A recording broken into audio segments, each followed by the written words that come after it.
I have to tell you guys that lately I have been fascinated. I have been intrigued. I've been caught up watching videos about the luxury brand Hermes. And for those who don't know, Hermes is a French-based company that specializes in leather and luxury goods, including their well sought after handbags, specifically the Birkin and the Kelly bag. Those are the two that come to mind. But they do offer other handbags as well as small leather goods, jewelry, shoes, you name it. And even though they do sell these other products, it is the handbags, again, specifically the Birkin and the Kelly bags, that people really invest a lot of time and money in getting. So I clicked on one video, and the girl's talking about her whole, I guess, journey. It's called A Journey to Hermes, where you have to supposedly,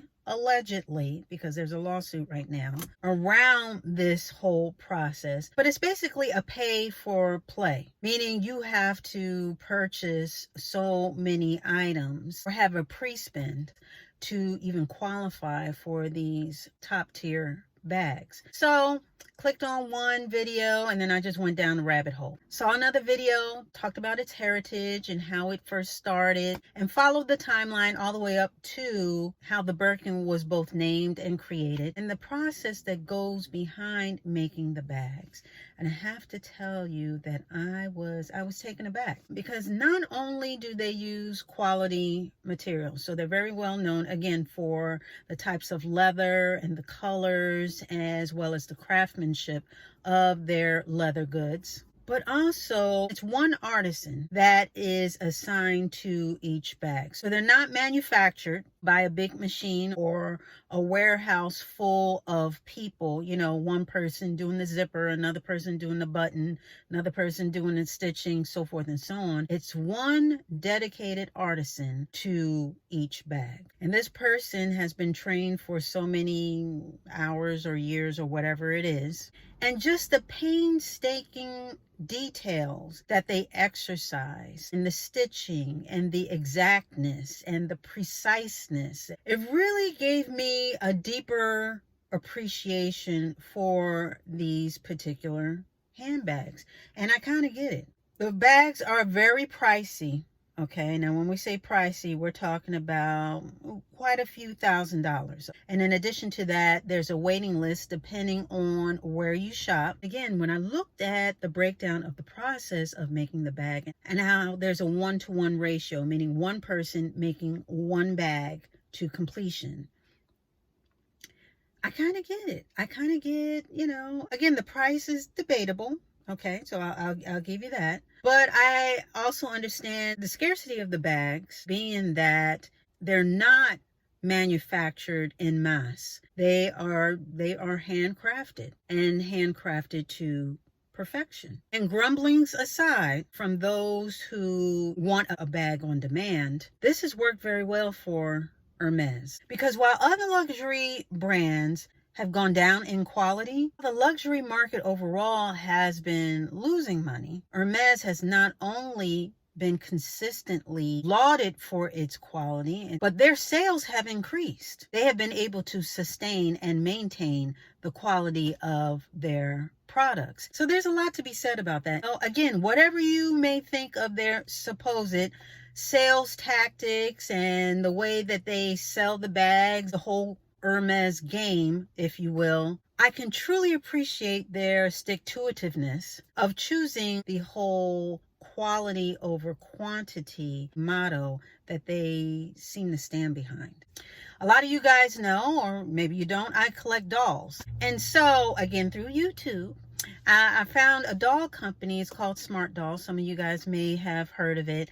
And it's a small company based in Japan, and they make these beautiful dolls. And again, we're talking about a small company with not a lot of workers, and therefore, when they release their dolls, it's in small batches. So you really have to get online and, know ahead of time of what you want to get, and then, click those buttons, let your fingers do the tapping. You really got to be a keyboard ninja sometimes when his dolls are released, because before you can even put one in your car, cart and check out, the doll's already been checked out by somebody else. Again, there have been complaints about him not making enough dolls, and these should be readily available to, we shouldn't have to wait for dolls. His company is only made of, I want to say I think it's under 20 people. So again, it's a thing of supply versus demand, and how there's not enough supply to meet the demand for his dolls. He just basically explained, in a nutshell, that it's quality over quantity. He works with a certain number of people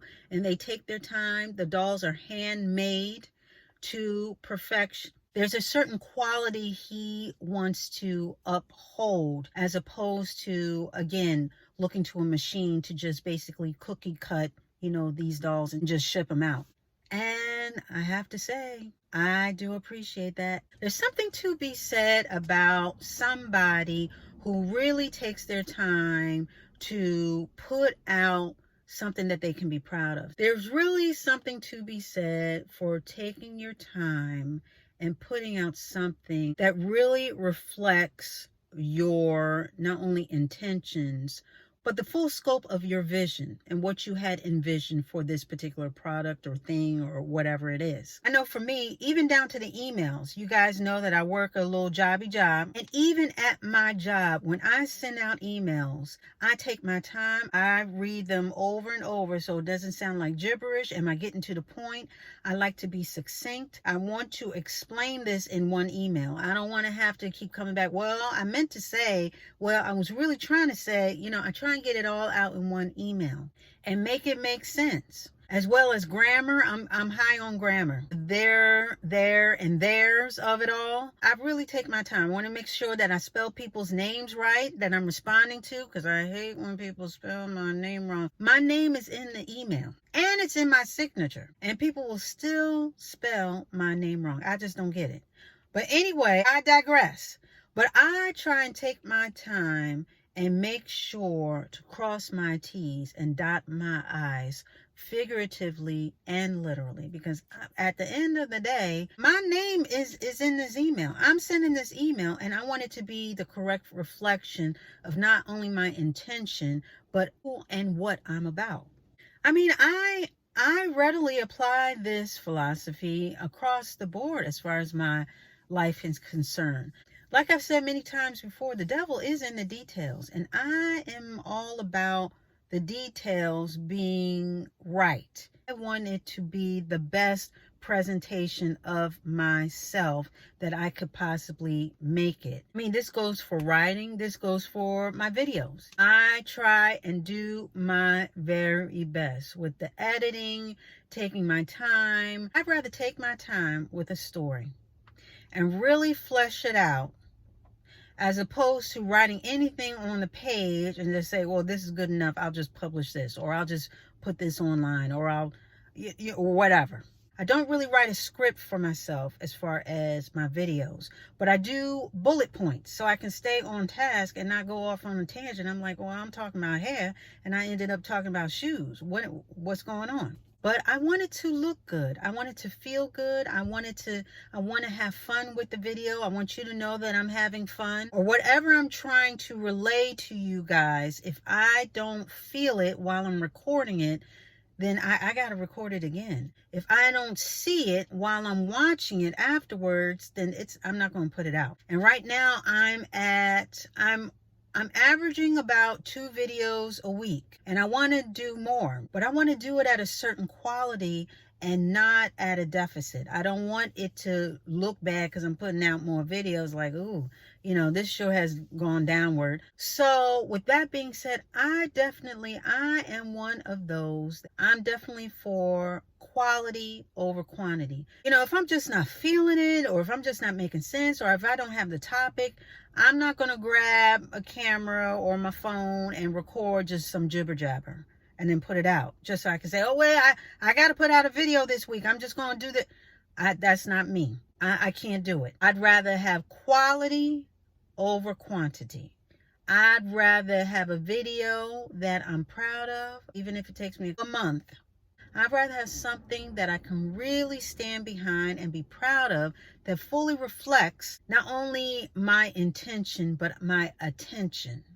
Okay, my attention to details, which reflects how much I care about it and how I want it to be received. If I can't give my best, then I'm not gonna give. I just got to give on another day. Even if it ends up taking me longer than what I initially thought it would take me. Quality over quantity.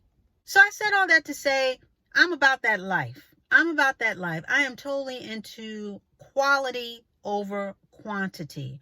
I'd rather put out one good thing than 5 bad things and let them be at a certain quality, as opposed to putting out a video every day and it not be up to spec. Because at the end of the day, it's going to reflect me, and not only my intentions, but also my attention. And that is my attention to detail and the care that I am putting behind my product. Quality over quantity, all day, every day. That is me. I am definitely about that life.